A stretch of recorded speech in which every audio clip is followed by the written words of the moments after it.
एखन अहाँ सब सुन रहल छी रूपम ठाकुर ऑफिशियल यूट्यूब चैनल के शानदार प्रस्तुति।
उतरी चलू यो दुल्हा सासुरक मौज थिक।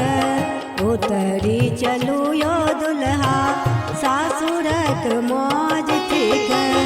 उलहन सुनब सर सर हो जनी शान त। उलहन सुनब सर सर हो जनी शान। सखी सब ठार जथे भेले दोपहरिया। दुल्हा उतरी चलू न खर खरिया सा।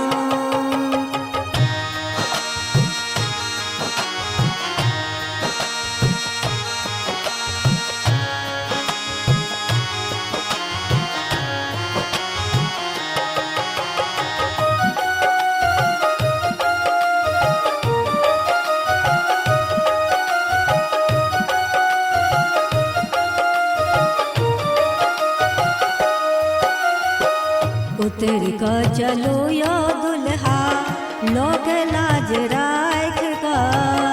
उतर का चलो यो दुल्हा लोक लाज राख का। हर जग मिथिला नगरिया सा यो दुल्हा। हर जग मिथिला नगरिया सा। सखी सब ठार जथे भेले दोपहरिया। दुल्हा उतरी चलू न खर खरिया सा।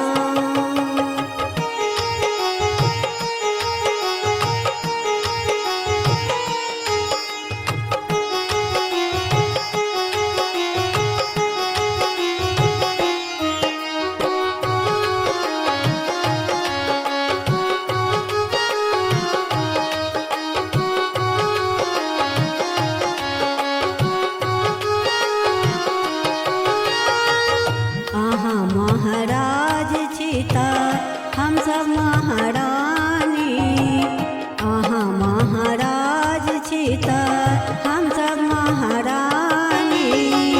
बिका गेलु मिथिला नगरिया में यो दुल्हा। बिका